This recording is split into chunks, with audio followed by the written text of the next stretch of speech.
Hello everyone.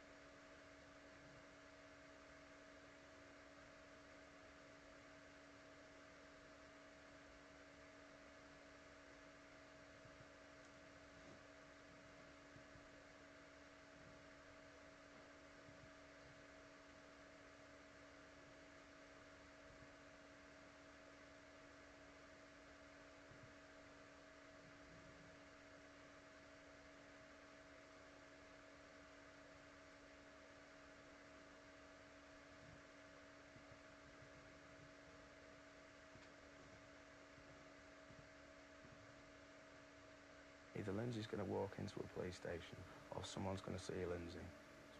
Quai was the #1 suspect, but publicly protested his innocence, even appearing on This Morning. Obviously the question has to be put, and I know what your answer's going to be, but, I mean, did you kill her? No.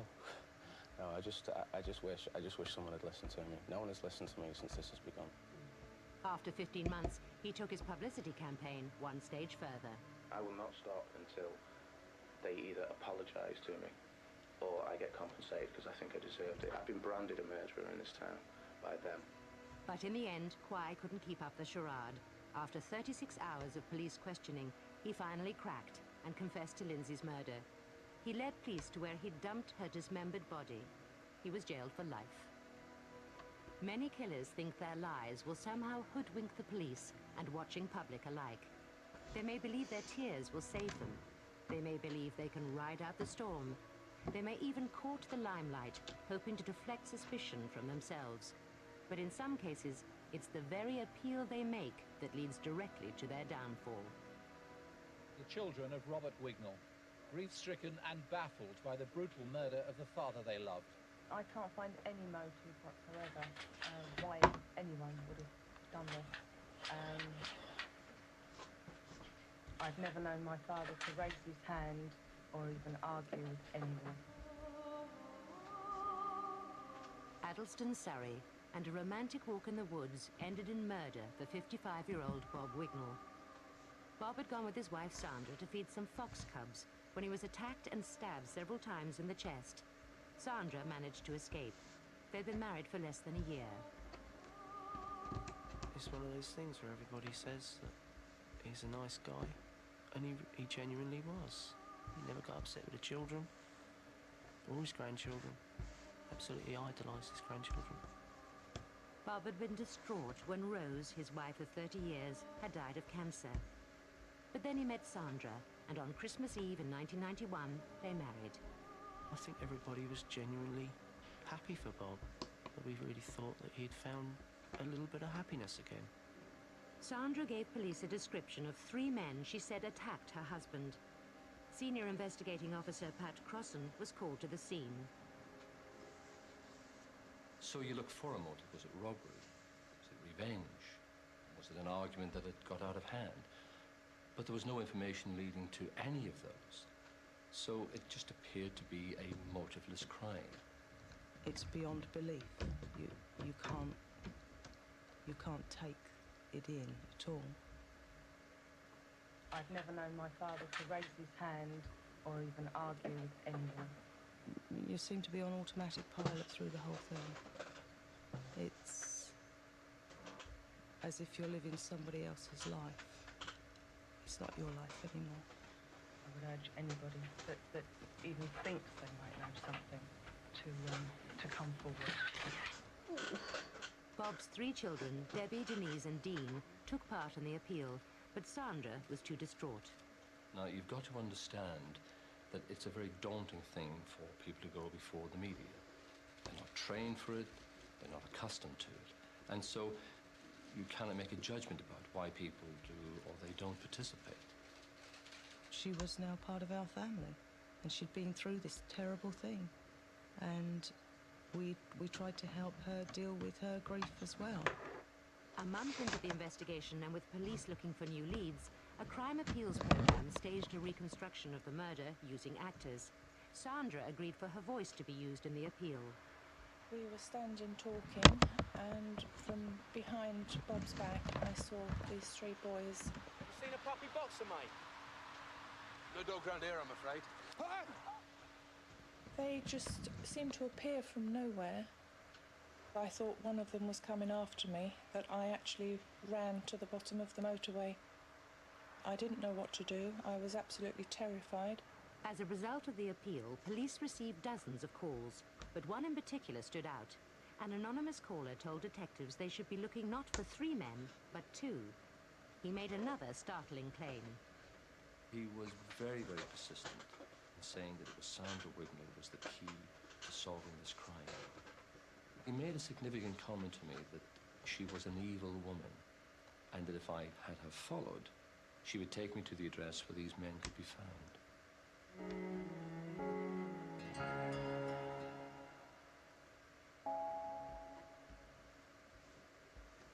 Bob Wignall had been stabbed to death while on a woodland walk with his wife Sandra.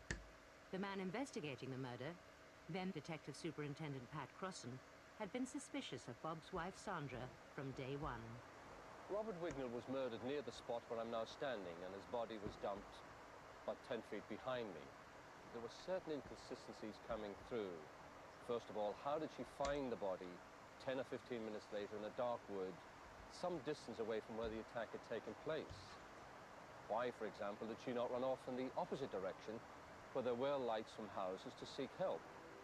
The police mounted a surveillance operation to follow Sandra Wignall.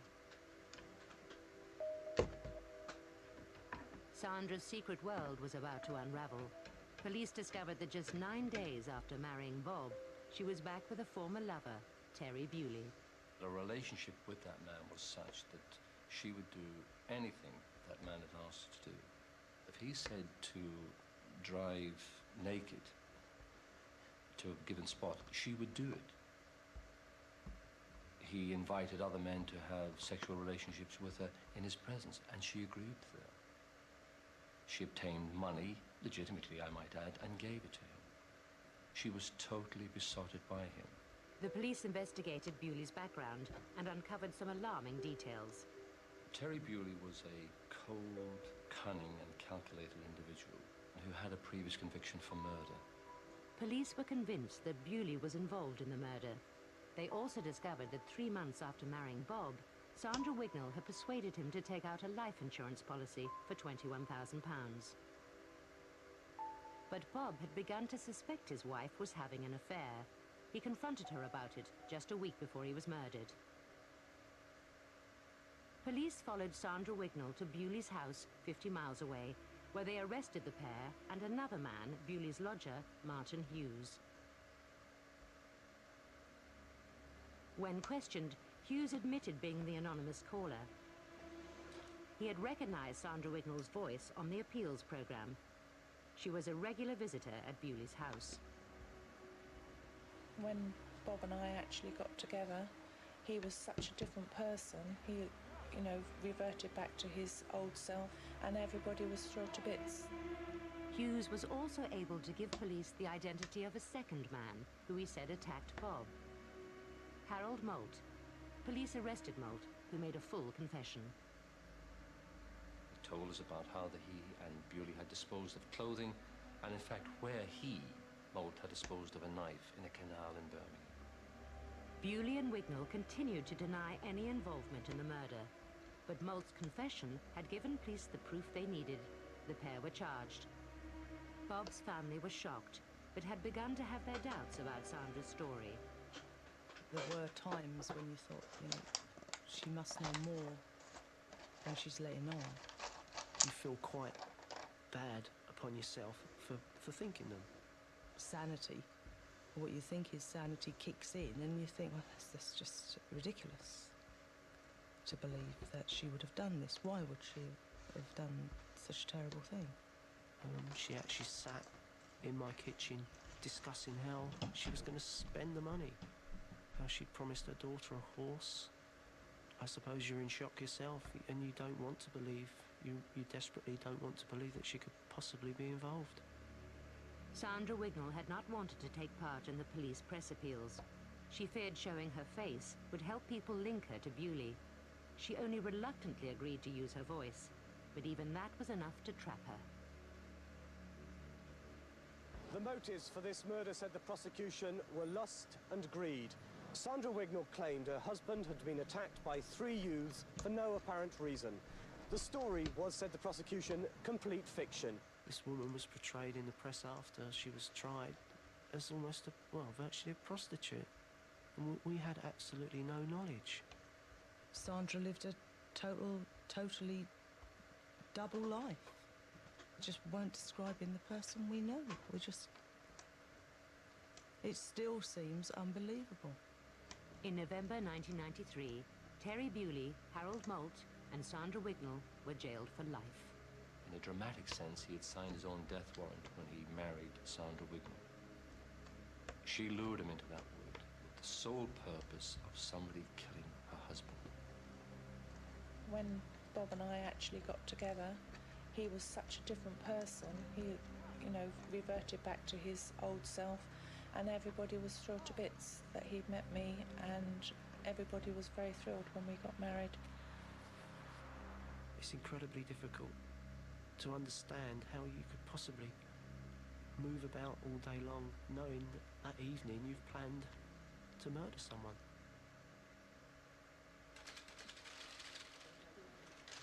Jean Dado faced the cameras after her husband had been shot in an apparently motiveless murder.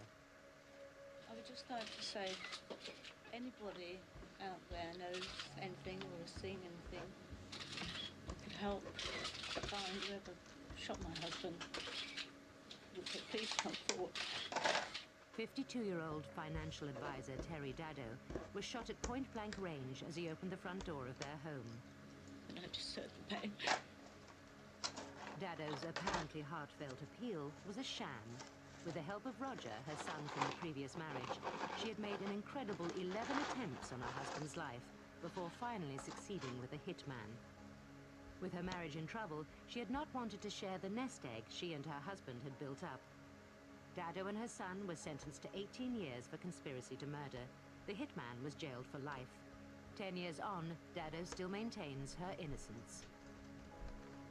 A personal appeal from victims' family or friends can maximize publicity, but it's a daunting experience, and people react in different ways, whether guilty or innocent.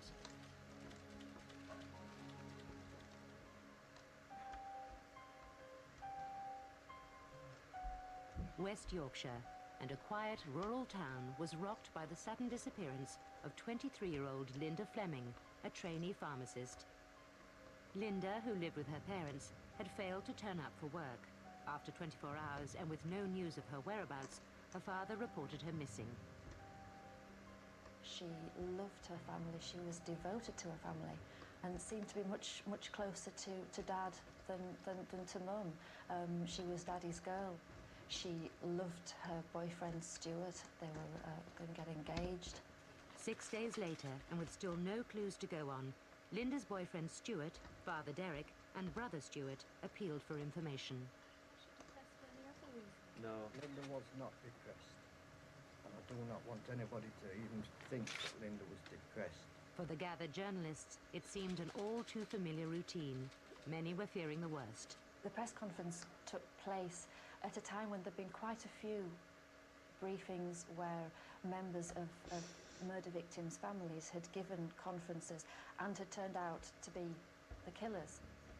So we were looking at all 3 of them and wondering which one of them might be the murderer. Linda, wherever you are, or for whatever reason, please come home or just ring. We all love you and we want you home with us.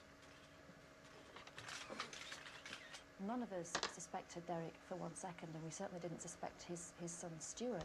So we were all looking at Linda's boyfriend thinking, was it him? She was down at my house, and Mum and Dad knew she was there. If she was staying over, she would even ring to tell them she was staying over, even though they knew she was there. Whereas Derek had been crying and was shaking and was visibly upset and obviously devastated, Stuart was very straight, very calm. There were no tears. The appeal was disappointing. It brought no new leads or sightings of Linda. Police stepped up the search. So far, an extensive search by mounted police, tracker dogs and the force helicopter has found no trace of Linda. The police were far more concerned than they would normally be for your Common Garden missing from home. I think everyone believed right from the beginning that something more sinister was afoot with this case. 3 days later, their worst fears were confirmed when the body of a young woman was found on the moors 5 miles away. It was identified as Linda's. The pathologist reported that she had died as a result of multiple blows to the head with a heavy blunt instrument. The call for further help from the public remains, with the belief that it may now take just one piece of evidence to trap Linda's killer. There had been no sexual assault or robbery, and with no obvious motive, police began to suspect that Linda had been killed by someone close to her. People started to look around and say, well, who on earth could that be? The spotlight fell on the last people known to have seen Linda alive, her family and her boyfriend. The community was stunned. Forensic scientists were sent into their homes. The search at Linda's boyfriend's house produced no evidence. He was in the clear.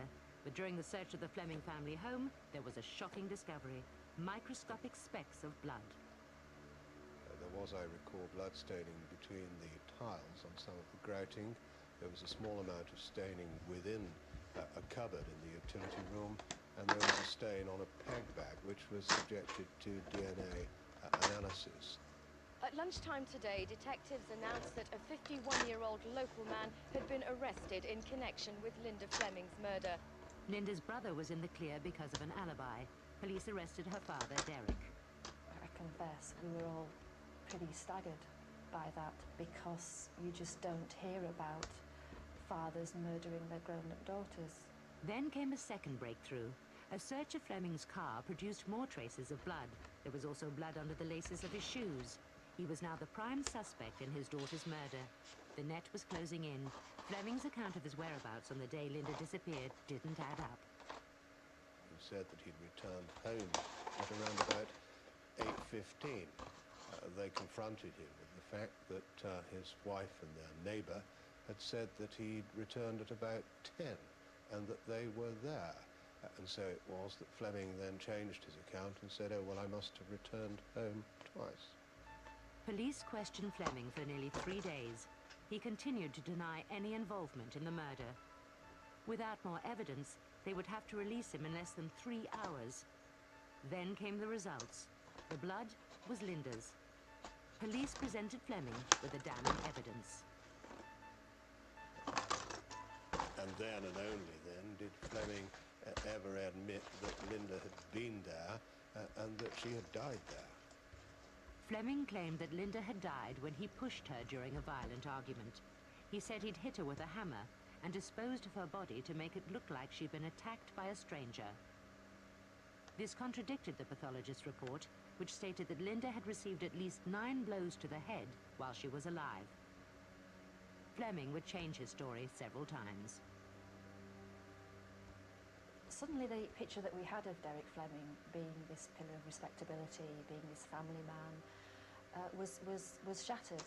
It turned out this happy married family man had been carrying on an affair for 16 years with a former work colleague. It was speculated that Linda had found out about her father's affair and was about to reveal all.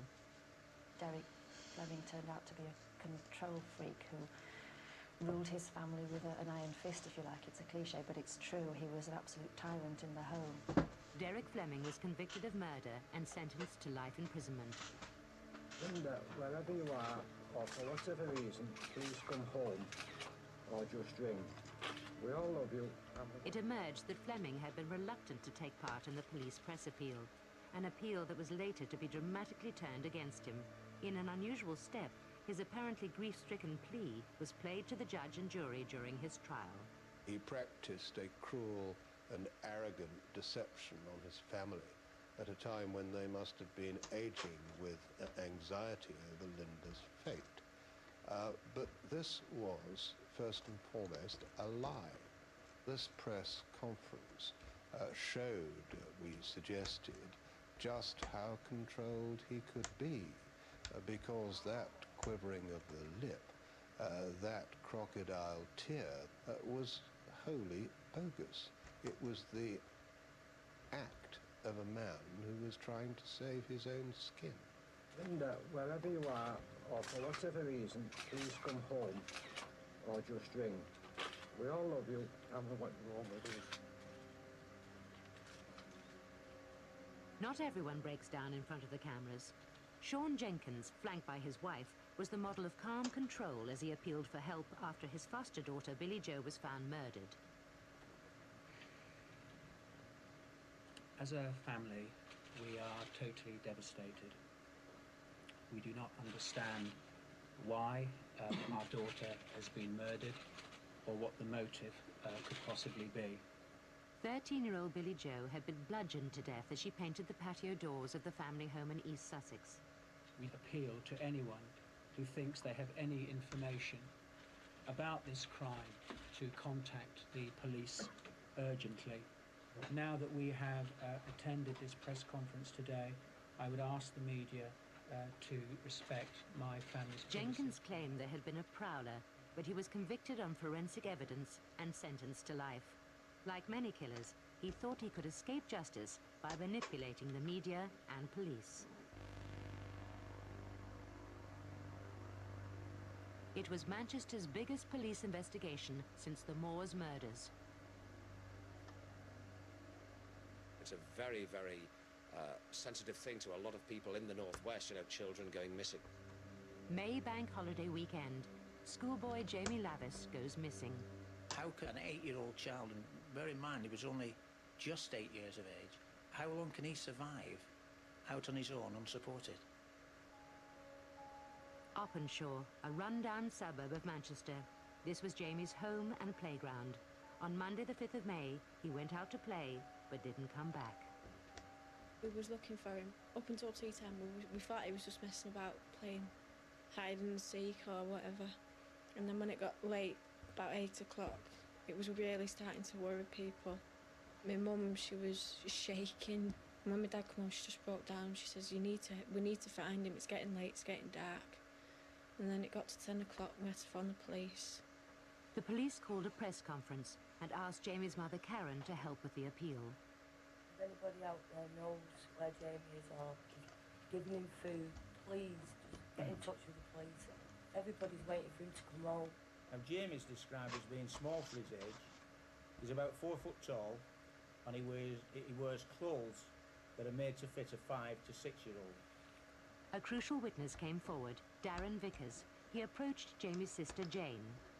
And he said to Jane, he wouldn't happen to be wearing a dark blue Reebok tracksuit, would he? So Jane said yes. And he said, oh, he was on my bus. Bus driver Darren Vickers lived round the corner from the Lavis family, and he quickly joined in the search for Jamie. He was like a best friend. Anything that we wanted doing, he'd be there, offering his help, no matter what it was, not the time of day and night, he'd be there. We just got close. It's like one big close family now because we've been out virtually 24 hours a day, all of us involved looking for Jamie. And remember, if you're desperate like the Lavis family were, they've lost a child, they'll hang onto anything or anyone in order to assist to find that child. Over the following weeks, there were hundreds of reported sightings of Jamie, but they all came to nothing.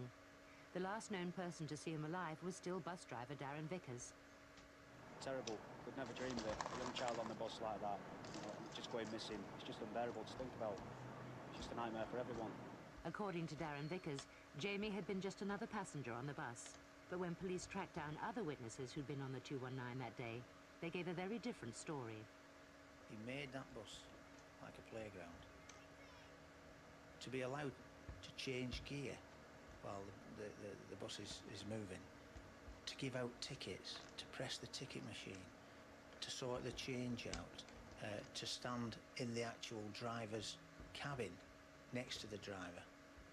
All these things, if you are a young boy, are very, very attractive. In fact, Jamie had spent over 6 hours on the bus that day. According to Darren Vickers, Jamie had an all-day saver ticket, so he'd allowed him to stay on. It's like any child that has a day saver ticket which you're boarded with. It's up to them what they do with it. They paid for the ticket, they can do really what they please with it. They don't issue those sorts of tickets to children, and in fact, Jamie never had a day saver ticket. He was just allowed to remain on the bus. Police were beginning to have serious concerns about the man who was now in the heart of the Lavis family, and even doing television appeals on their behalf. There's somebody out there who's got to be sick keeping a child of that age.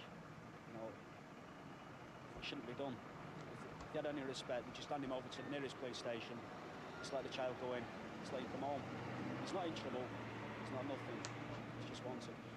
He wanted to do more appeals than what we was willing to do because we didn't want to be constantly in the public eye. The more that he put himself up in front of the media, which he did regularly, as though he was the hero, trying to find this child, trying to organise all the searches, and having the family depend on him all the time, this would assist him to keep one step ahead of the inquiry. But then a crucial piece of evidence came to light. After going through hours of CCTV footage, the police came across images of Jamie captured at the bus station on the day he disappeared. Darren Vickers was also caught on camera, following Jamie, and even ruffling his hair. This contradicted Vickers' story. It wasn't just a driver with a passenger.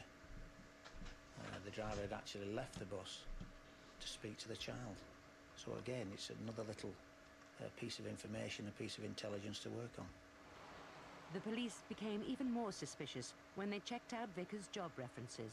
We found that he'd given false information on his references, and one of his referees was a convicted paedophile.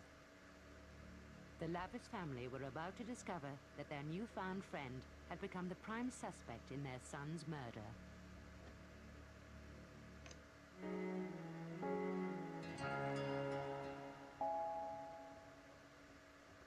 Piccadilly, 11:52. Darren Vickers joins us on the phone now. Darren, you're the bus driver that was the last person to see little Jamie alive. How come he hasn't been seen since? I'll never know till the day he comes home. I still believe he's alive. If the case was what the police are making out to be, if the case was he was dead, around where they're looking, they'd have found him by now. Vickers even phoned a late-night radio chat show to volunteer information and was publicly describing himself as part of the family. So how's the police investigation going? The police are not letting much information out about that. It's the family are supposed to know, the first confirmed sightseeing. Yeah. We've never been told. You always suspected that there was something underneath that he wasn't telling anybody, and I think that's why none of us believed a word he said when he appeared on the show. 3 weeks after Jamie was reported missing, police arrested Darren Vickers for his abduction.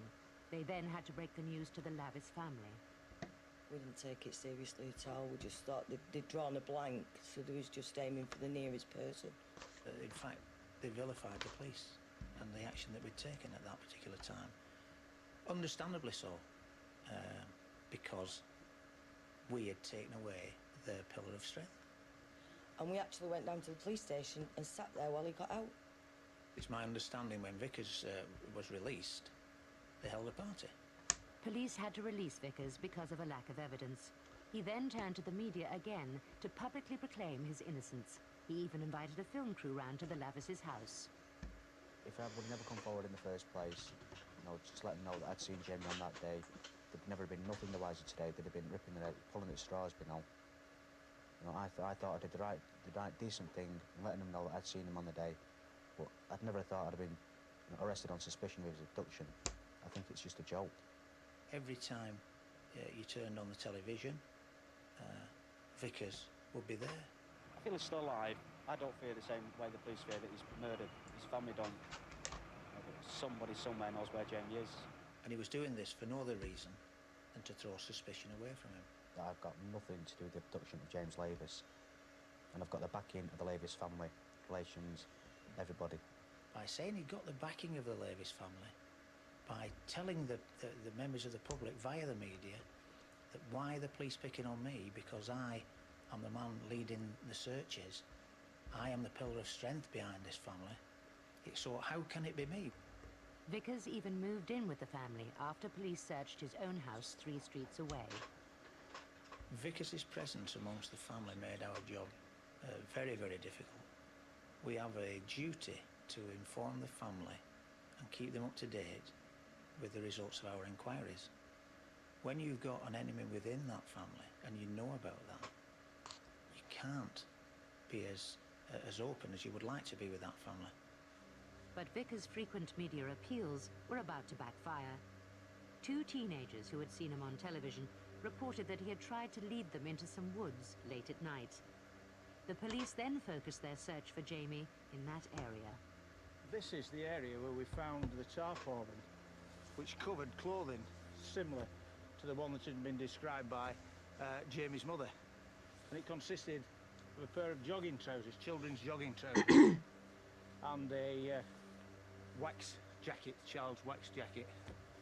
We scooped it up, put it into a bag, took it back to the police station, and then, when they laid it out to dry, we found the jawbone.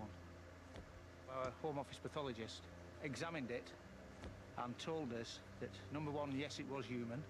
Number 2, the size of it indicated it being a child's around the age of the child we were looking for. That's Jamie. DNA tests proved that it had been Jamie's. His body had been dismembered and the remains scattered. Police were able to break down Vickers' alibi by showing that he had not been with his family that night, as he had claimed. Police officer said, we've found the remains, we've had it tested, and it's Jamie. And I said, no, it's not. I said, no, it's not Jamie, and I wouldn't believe it for months. I wouldn't accept it that it was Jamie. In fact, because of the fact of the state that they found it in, I didn't think there was no person on this earth could do that to a child. Because we didn't find all of what was of Jamie. We didn't find all his clothes, and we didn't find all his body. Vickers denied abducting and murdering Jamie, but his betrayal and manipulation of the family wasn't over. During the trial, he tried to pin the blame on Jamie's father. My dad was in total shock. He just couldn't believe that someone was trying to say that he killed his own flesh and blood. If my dad was anything, he worshipped his kids.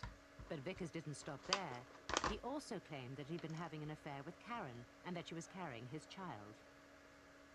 And he wanted blood tests to prove it was his child. So I did blood tests, just to satisfy him, because I couldn't stand his eyes going in the back of my head every time I went to the trial. Just to prove to everybody, because people was whispering behind us backs, writing graffiti on walls that I'd slept with my son's murderer. He's a control freak. He likes the feeling of control. He was controlling the family, he was controlling the media, and he was trying to control our inquiries. Right up to the end. For 5 months, Vickers had wept crocodile tears with the family, falsely raising their hopes while trying to save his own skin. I've got nothing to do with the abduction of James Lavis. In April 1999, he was sentenced to life. 24 hours later, he confessed to sexually abusing and murdering Jamie. What he did to Jamie, what he did to that family, the way that he destroyed that family from within, there's no other word I can find to describe him except evil.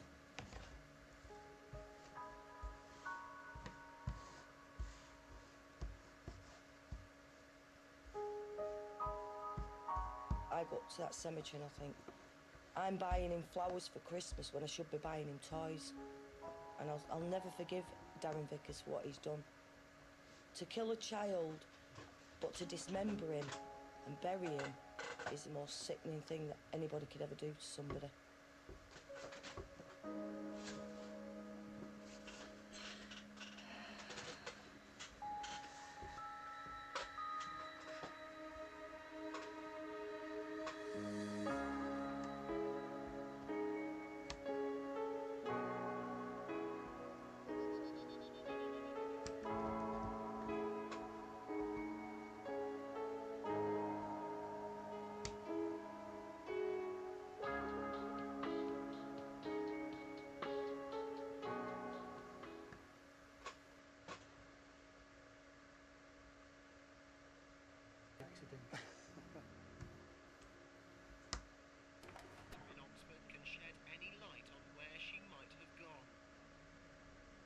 This was a real-life Inspector Moss.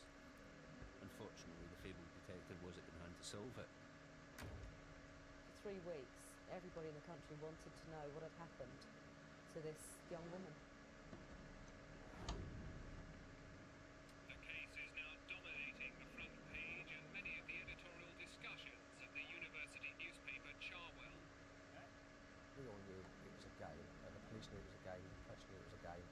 think the only person that wasn't aware that it was a game was John Tanner.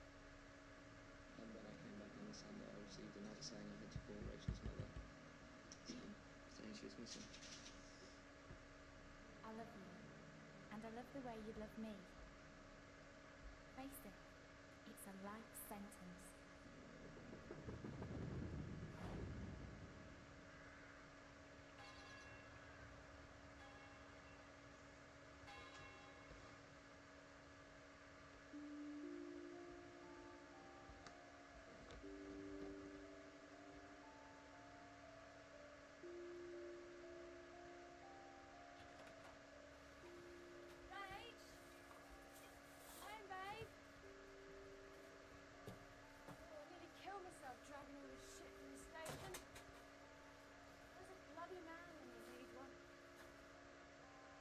We got a call in April basically telling us that an Oxford University student, Rachel McLean, had gone missing. Rachel McLean had arrived back in Oxford after the Easter holidays and spent the weekend with her boyfriend. But when her college exams started 5 days later, she failed to turn up. At first, nobody really thought anything was dreadfully amiss. Rachel was 19, a fun girl, very strong-minded, confident young woman. And she come from Blackpool. She'd worked hard and she'd got to Oxford.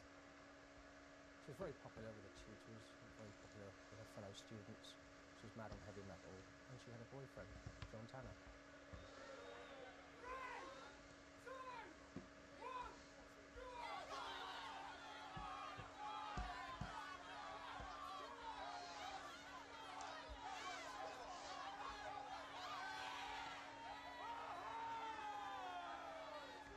John was one of the most charismatic people I've ever met in my life. He was outgoing, affable, extrovert, humorous, and in some ways he's the kind of person a lot of men would love to aspire to be. He seemed to have it all. John was from New Zealand, very sociable individual, like most Kiwis are. I always remember he used to have a big kind of posse of women, and yeah, like most people enjoying having a good time being a student at university.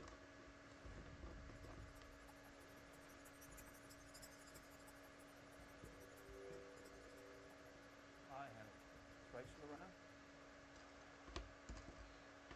All right, Helen, thanks. Hey, listen, you won't forget. No, I know. Okay, bye. Get hold of her yet? No, not yet. She's probably still in the library. Yeah.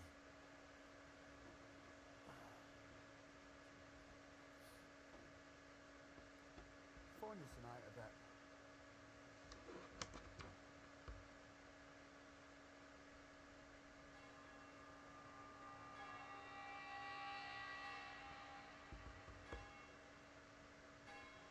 University student Rachel McLean has been missing for 5 days.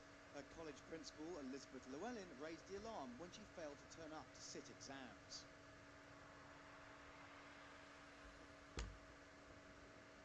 Please phone. If you want to be on your own and you want to be private, that's fine. But please just let everybody know that you're safe. Because so many people are concerned.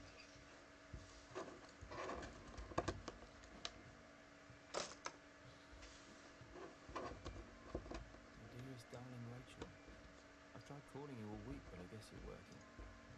A call would be appreciated. Being without you is a terrible burden to bear. Please write or call soon. I love you, Rachel, now and forever. I miss you, love. Your John.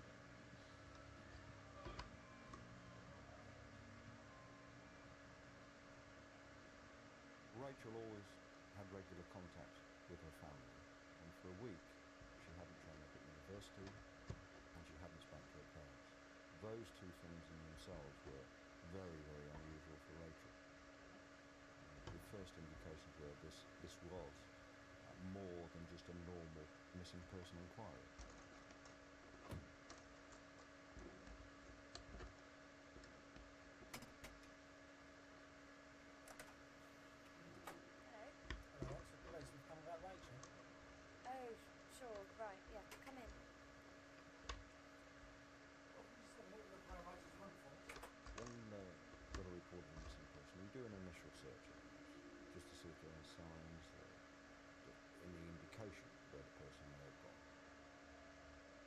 basically what we're doing is to see if there's any trace of Rachel or any of her belongings. When Rachel McLean disappeared, it was not a typical disappearance. Normally when people go missing, for whatever reason, there are things that they take with them. They take their house keys. No one walks out the house with the clothes that stand up in, and yet this was what Rachel McLean had apparently done. So, almost from the word go, the police were up against a baffling current. Do you know, we just need to learn a little bit more about Rachel's life. It's just really, if there's anything that seems a bit weird to you. Anything unusual? There's nothing upset about anything. Oh, I mean, there's exams coming up. But Yeah, but she's never that stressed, is she? Yeah.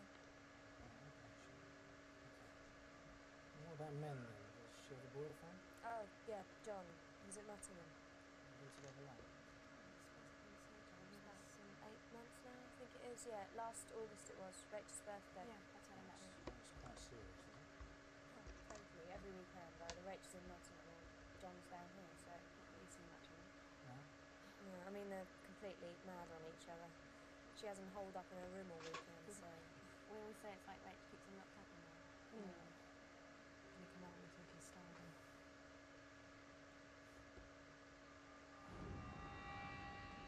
She met John Tanner in Blackpool some 8 months previously. It was her birthday.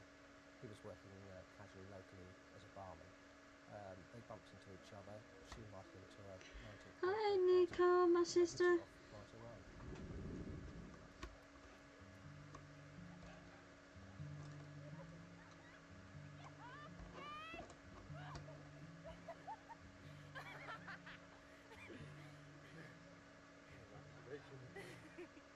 I do.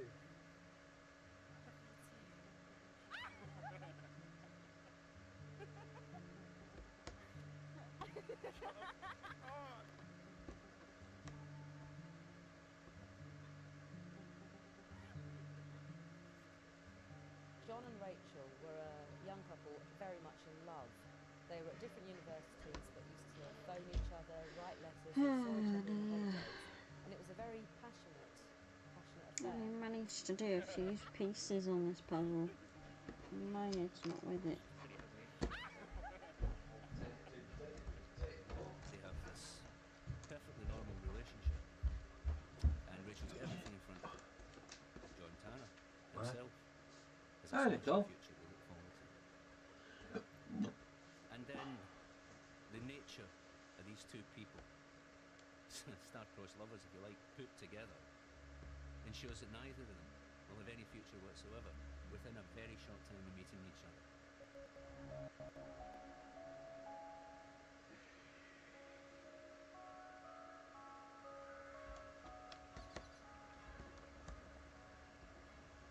In 1990, after the summer holidays, Rachel and John were both back at university and trying to maintain the intensity of their relationship.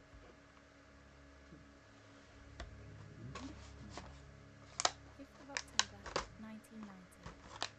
I love you, and I love the way you love me. Face it, it's a life sentence. Hey, Smudge. George. 13th On of a tree? November, 1990. Dear John, this is the paper I told you about. Sexy, eh? I'm sat in my underwear with the fire on. Just kidding. I'm missing you desperately, Reggie. This is so different Easy, from sure. anything I've ever felt before. Yeah. I don't want Come on. anything or anyone else. I just want you.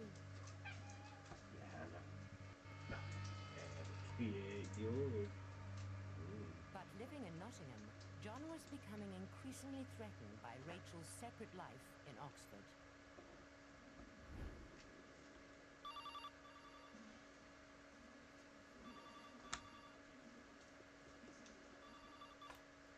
Hello? Hello? Oh, hi, John. Is she around? Oh, you got it all. You pulled the whole thing out of the packet. You don't remember who she was seeing, do you? Hey, Anna, who was Rachel with? Do you remember? No, I didn't. Sure. Is Listen, you don't Yeah, know a what lot. she's wearing. Really does. No, John, I haven't a clue. I think she was wearing her jeans. She might have put on that pink top. I haven't been around when we get interrupted. Do you have any message? Yeah, say I called and tell her she can call me as soon as she gets in tonight, whenever, whatever time. Just, she must call me. Sure, anything. On her door. I'll be up late. Yeah, sure. She'll call you whenever. Bye.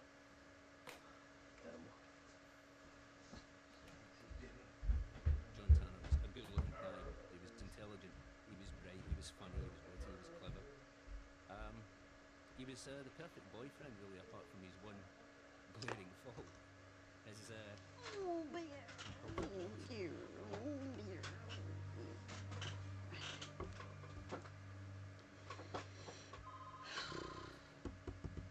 Right? Will you just listen to me? What do I have to do, John? Why does it matter so much who I was with? Sick of all this eating away at us. It's spoiling everything. If you don't trust me, what am I supposed to do? Do you want me to stay in? Or do you want to lock me up, never even to look at a man? Well, would that make you happy? Would it? Well, would it?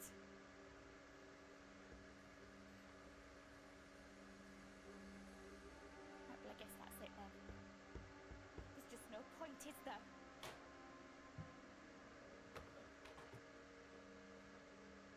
John, we can't go on like this. Arguing every night on the phone. John wants to have Rachel the whole item and share her with nothing and nobody.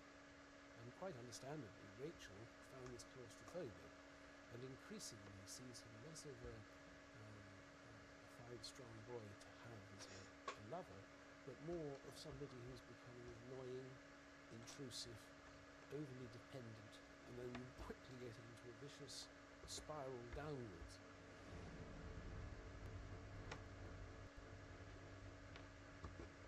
To my one and only John. To the man who has made me feel like a woman once more. Who lights my fire and who burns with me. Who takes me to the places of which I'd only dreamed. You will always be my Valentine.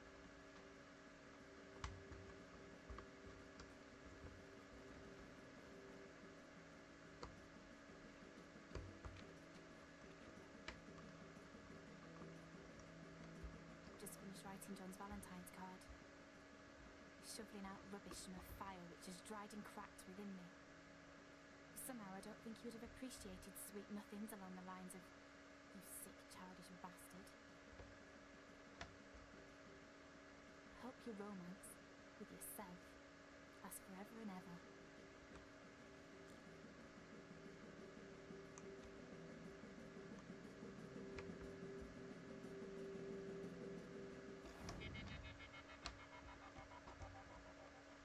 Rachel McLean was last seen 8 days ago. Police are talking to friends at St Hilda's College and throughout the country in an effort to pick up some trail. But they can't understand why, if nothing has happened to Rachel, she hasn't responded to the general concern for her well-being.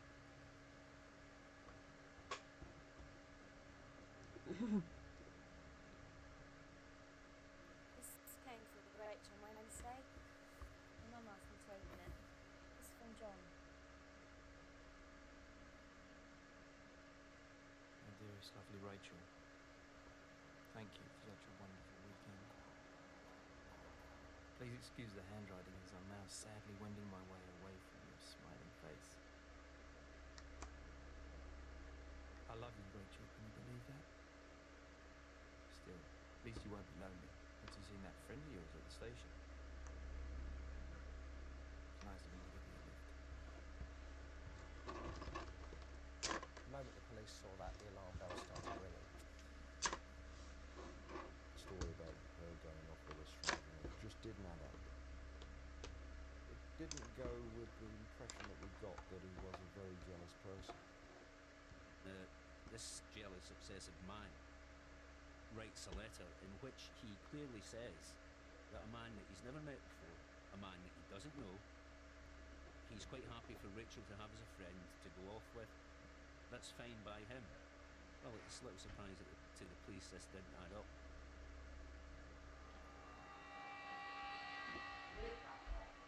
Not too bad. Not too bad.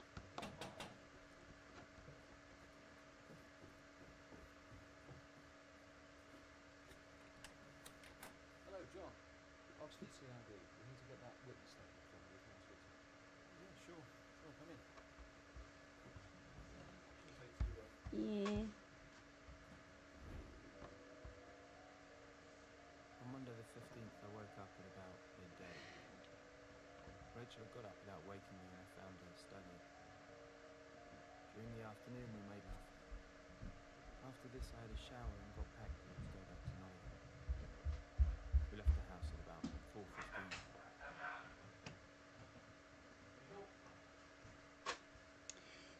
Not too bad.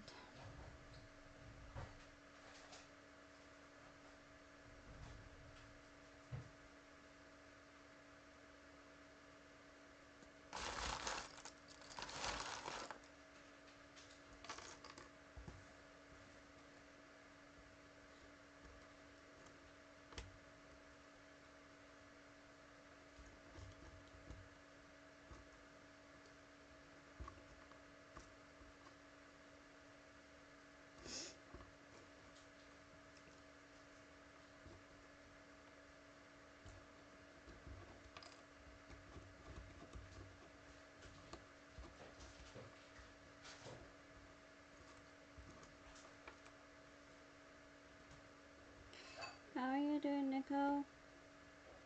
I was talking to Nicole.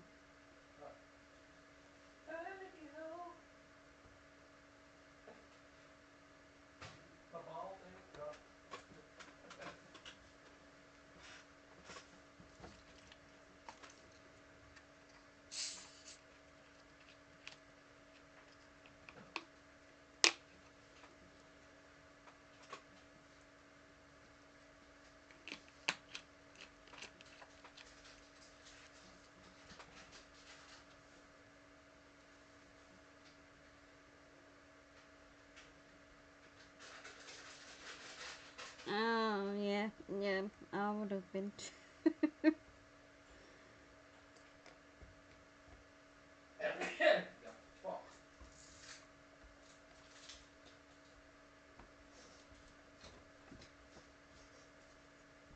Hi Nicole. How is your day going? Like a Friday.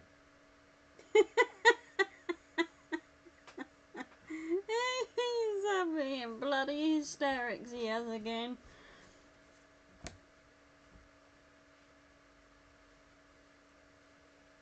Usual.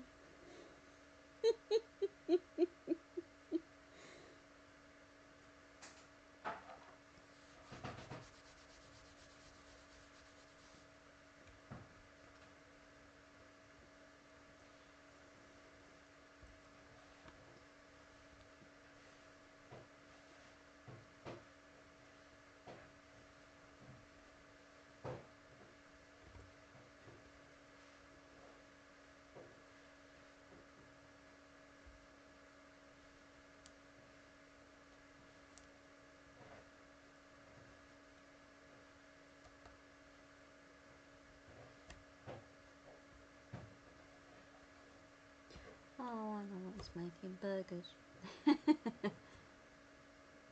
Thank God it's Friday. Yeah.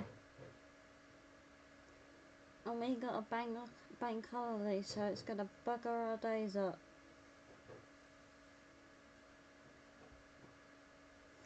May bank holiday. We have one at the beginning of May, and we have one at the end of May. And then we have another one coming up in August. And it freaking messes the days up and deliveries too.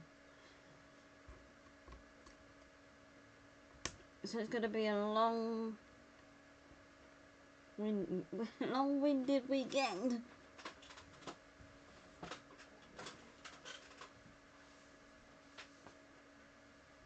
But I know I've got gardening to do, so.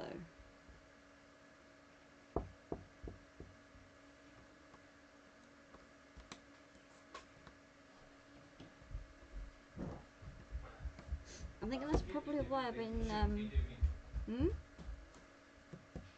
you got gardening to do and whatnot.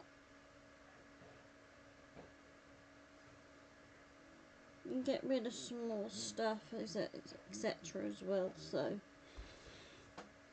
it's not going to be a waste of weekend. What? I said that we got things to do anyway. You want to see me meat? Ah, yeah, you're making burgers, aren't I? I'm making burgers. I like that smell. It smells nice. I can just about smell it.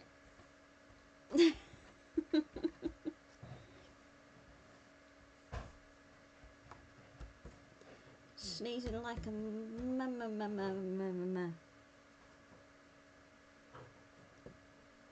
Bacon burgers.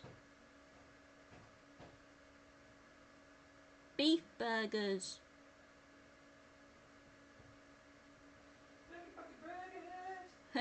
Not bacon. Oh, I wish.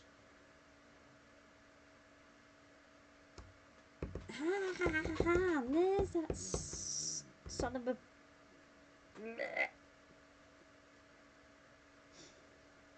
There's a part that I needed. I kept wondering where that part went to.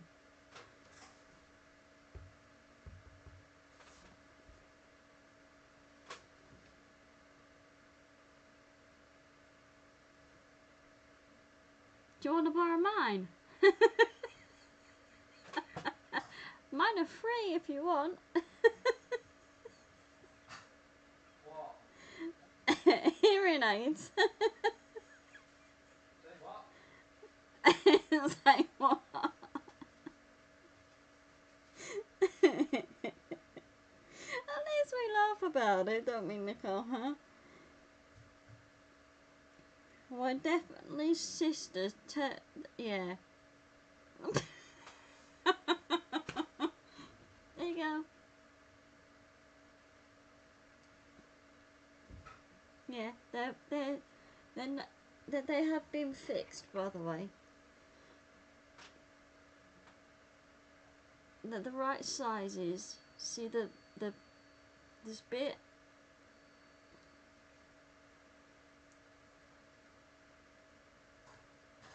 About the right size this time. Not one shorter than the other. Bloody hell, she really did do them wrong.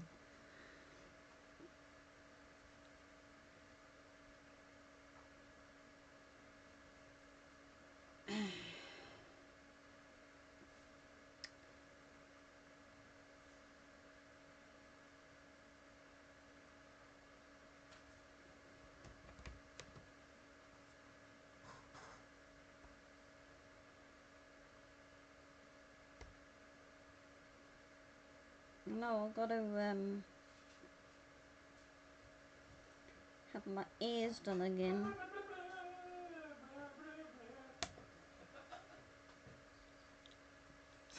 Of course it is a good laugh. You've got to have a laugh, haven't you? You can't, otherwise you end up bloody crying.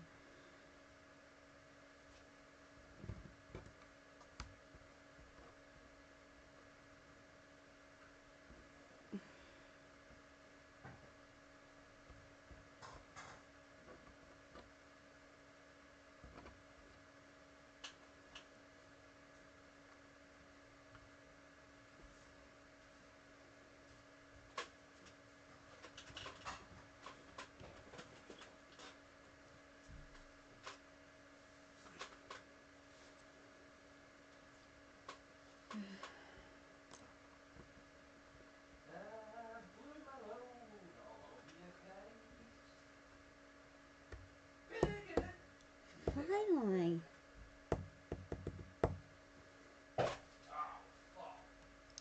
What you done? Nothing. Everything's fine. And dandy? Fine and dandy. Everything's fucking fantastic. Right, okay. When you say things like that, I know you've done something wrong. You're fuck all wrong. I ain't a buckle. Oh dear.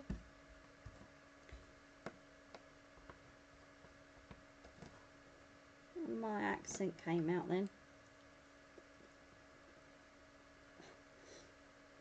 My London accent.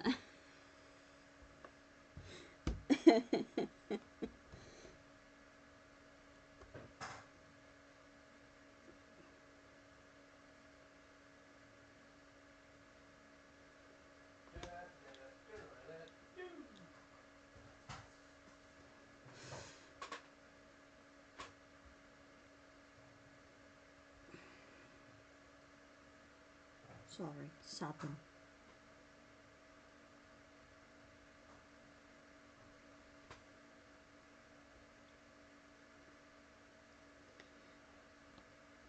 I was down south.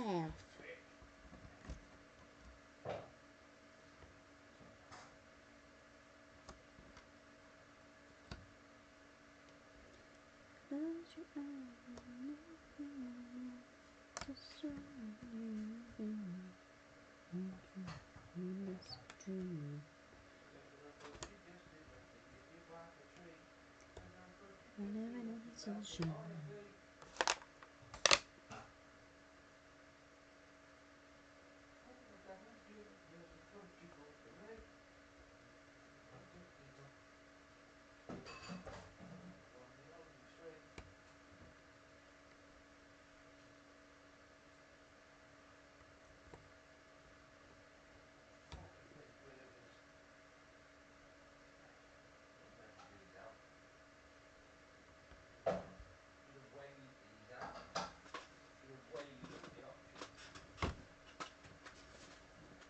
Great, David.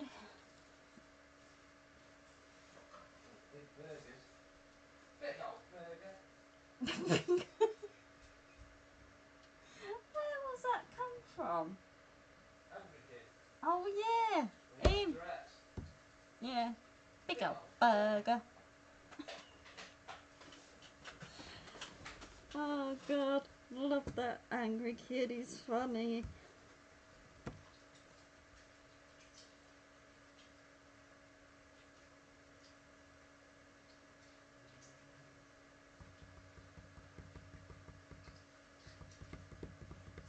Messy as fuck making them. I got 8 burgers out of that. Hey? All right. Hello? Hello. I got 8 burgers out of that. I heard ya. I'm not that deaf. Big. Big old burger.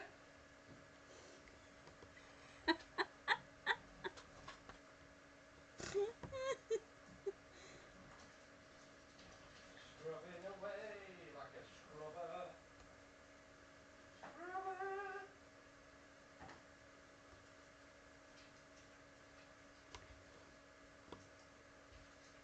I said what? I said what are you on? Problem? What? We was we were chucking stuff away, weren't we? Right. In the bathroom. Yeah. Hey Nicole, got something to show you. It grew back.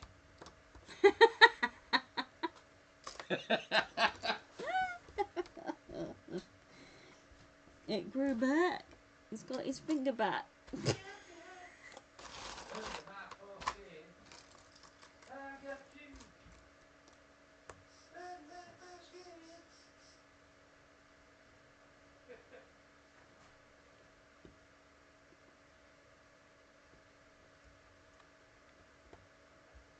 Yeah, it grew back.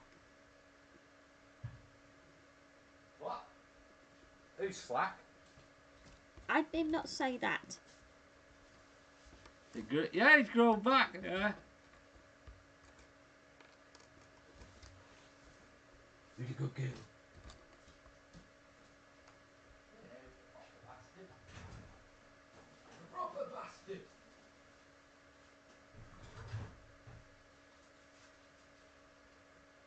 Freeze these ones. They're going in the freezer.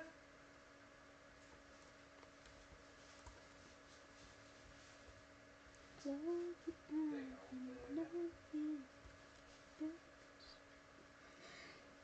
old burger.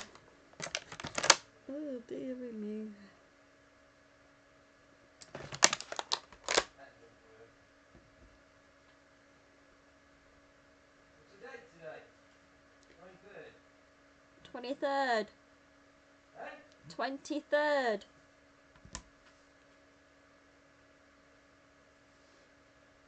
No, don't go. Now, don't go fingering again, she said. I've done fingering for years. I'm past that.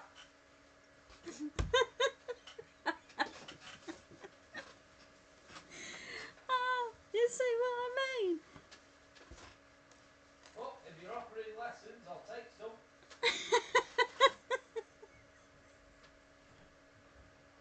As long as you supply a map.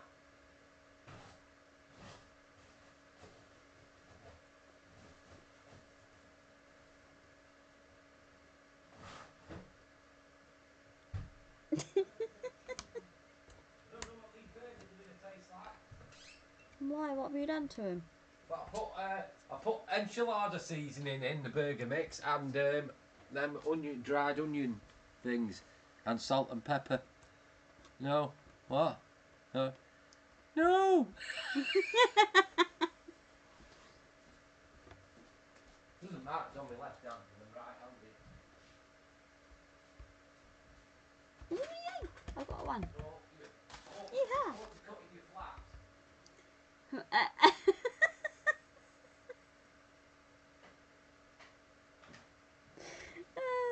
Fucking hell.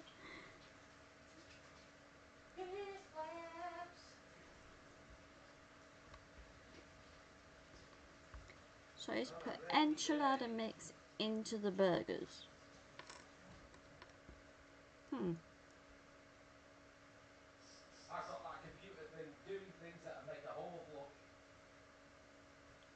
What? The computer. It's doing stuff it's not supposed to be running. It's running it. It's running races now on its own. It's racing against itself, fucking idiot. Well, what do you mean?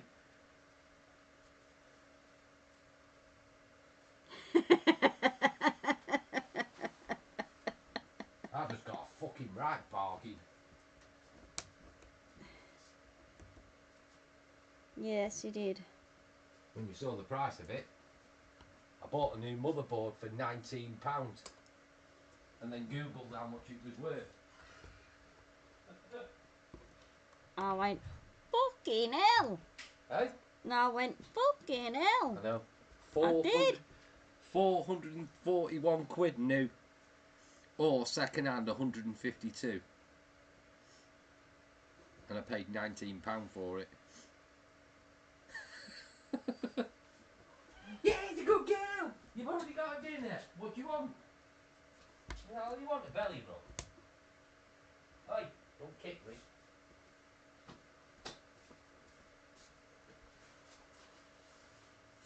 I know it was. I couldn't believe it.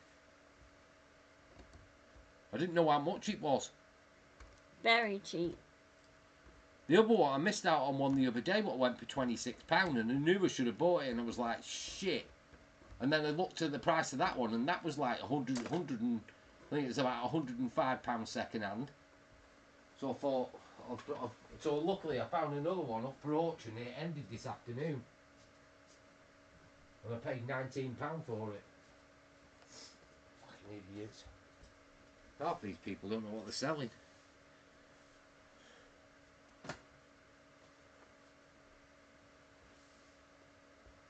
Meow. Hello. What did you say that pigeon was? Oh, this pigeon comes to... We have a lamppost at the back.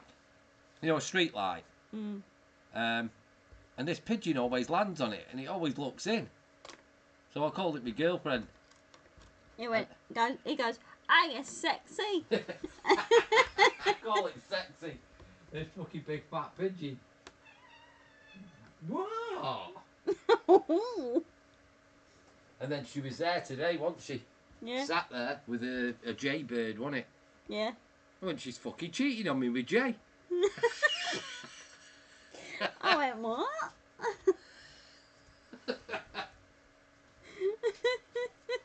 Come here. That's it, hiss at me for no reason.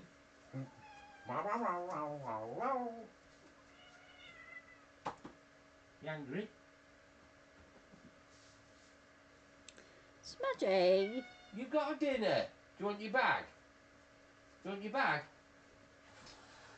Bag? What do you want then? No. A jaybird, yeah. Up there. Up. Up. Holy moly, that cat is meowing. Do you want your bag? Smudgy, what's the matter?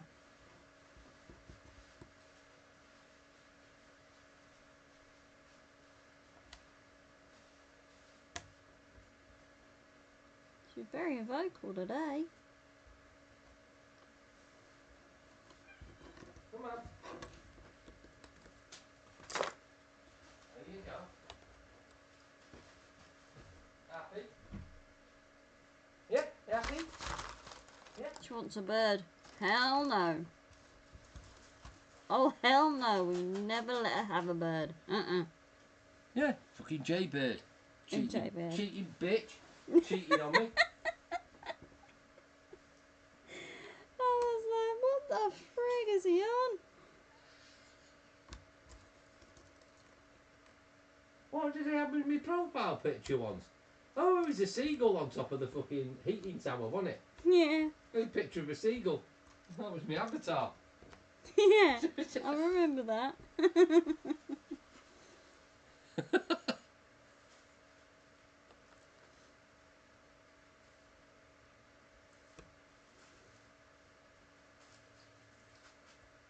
Is she happy now? Yeah. Bloody hell, I never heard her meow like No, I'm no more spray painting. No, done with it. That's it. I'm done with spray painting. Mm-hmm. Not until I build a new booth with a proper extractor.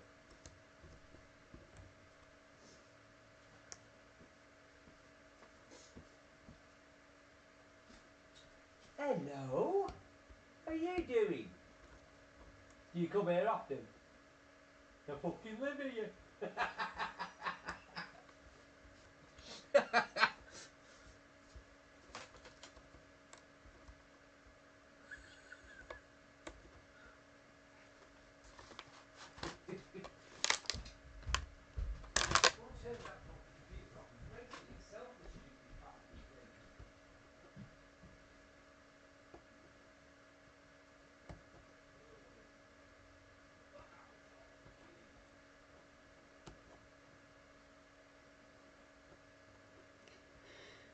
We wouldn't have him anywhere any other way.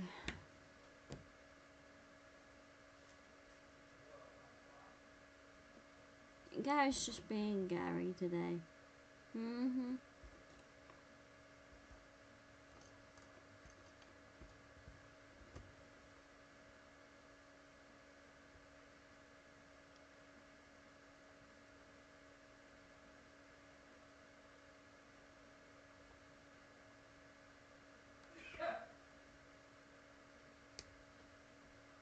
Yeah, this couple was behind me. I was waiting to be served, and this couple was not particularly arguing as such, but the old bloke was just like, you go from shop to shop to shop to shop, and you go in a second-hand hand shop. He said, what do you need all that junk for? It was like, what the hell? It's the way he said it. You don't need that freaking junk. She said, I do. And then she said, he said, you buy shoes. You've already freaking got a load of fucking shoes, he said.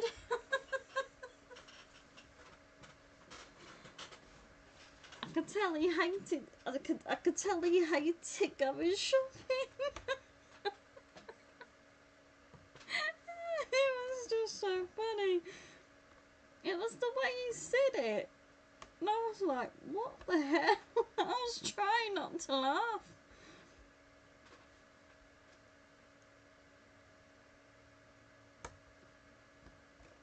She said, I saw him coming across, and I'm thinking, nothing of it. And then it was like, They were having a little mini argument or something. She needs more shoes. I don't even have that many shoes. Yeah, 'cause we've still got all that ham, so which is all open. Yeah. I'm just going to do one cheeseburger each Yeah. to test them. I was telling her about that couple. She needs more shoes.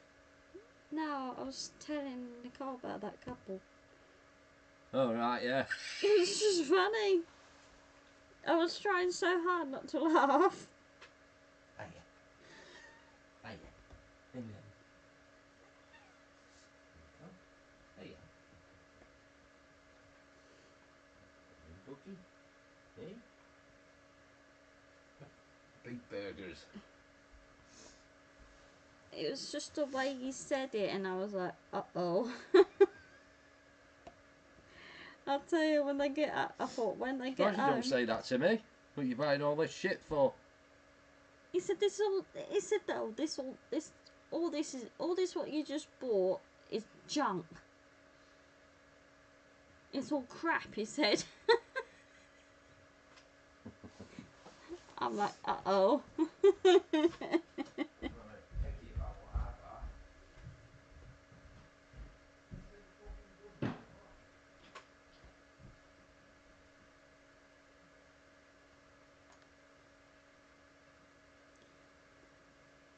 I thought I hate to be in her shoes when she gets home.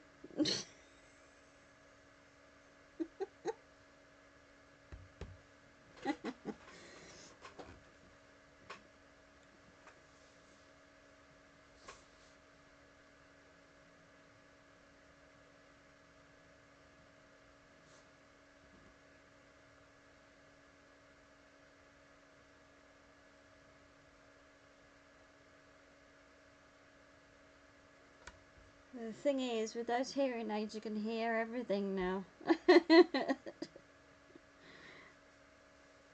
That's why I have them out right now, because it's quiet.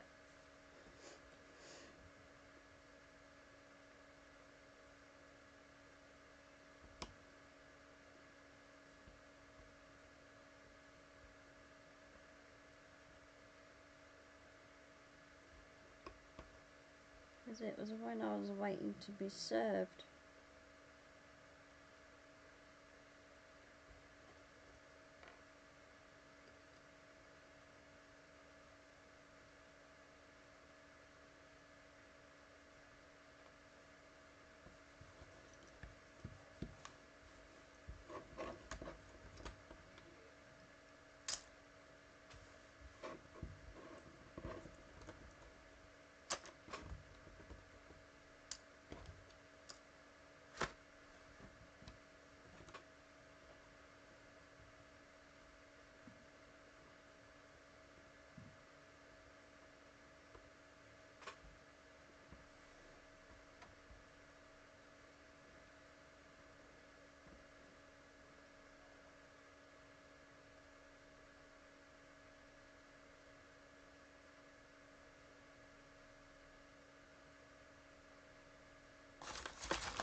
See, I usually wait until I really do need new shoes.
I've got Forza Horizon 5 running on that system. Shouldn't even be doing it.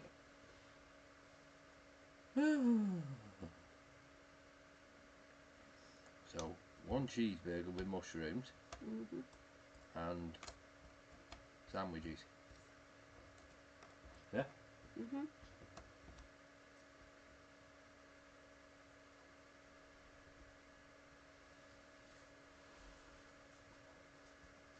See you, bud. There's that pigeon.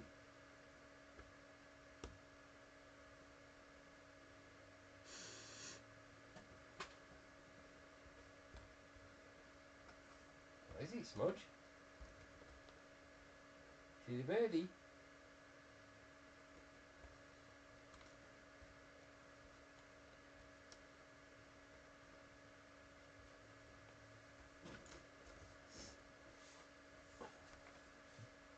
I'll take one with bacon, please. I've got bacon as well. Yeah.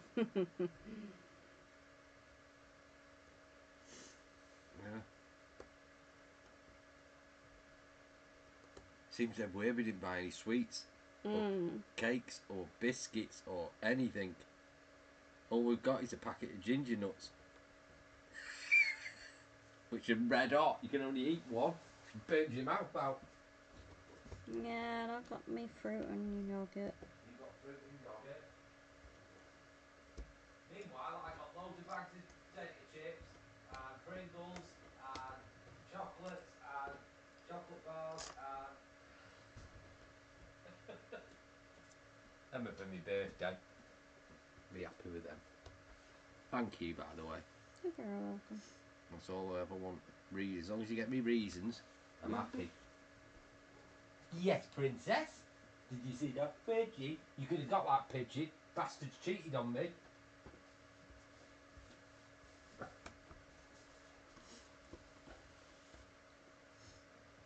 Now you made me want bacon on my cheeseburger. No, I'm not doing it. You know, I'm putting mushrooms on it. Hey? You need B12, don't you? I do, yeah. So you're It's, getting lowered. so if it's beef and mushrooms, you're getting double B12, aren't you? Yeah. It has lowered since the last. Is that great? Great, yeah. After her party tomorrow, I'll be sick of cake. Yeah. Do this last bit. You know you want bacon. I know I do, but I don't want to. Thing is, we're only having one cheeseburger, so I'm not opening an entire pack of bacon just to cook a couple of rashers of bacon. Pointless. Might as well freeze it. Save it. I was going to say save it until we lose weight. But it'll be like, it'll have permafrost on it. The bacon will look like one of them woolly mammoths you dig out of the permafrost. Well, at least I got some done in this puzzle.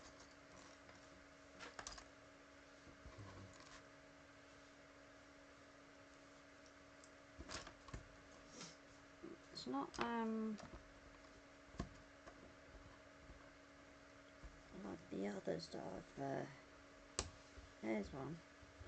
Ha-ha! You're doing it slowly. Yeah. Would you yeah, I know she would. Yeah. She would, yeah.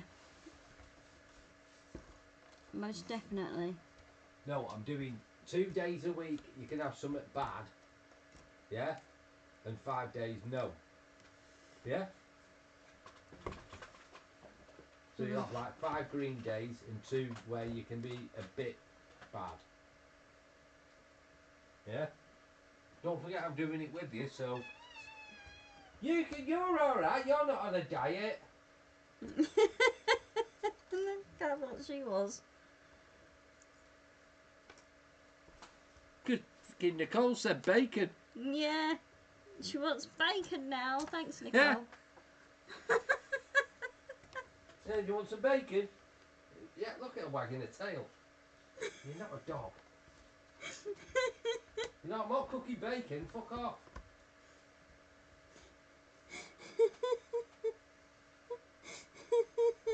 Oops. That's what you say. Oops.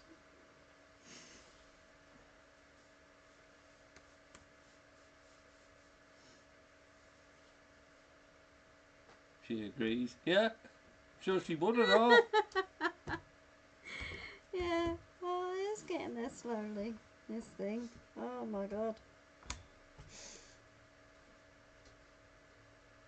You finish your dinner? You finish your dinner and then you can have another one.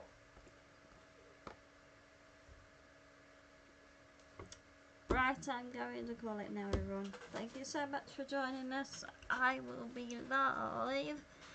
Let me sit down. I'll be live later on, so we'll play some awesome games again. Lots of love to you all. Take care now. See you later. Bye, everybody. See you later. Bye.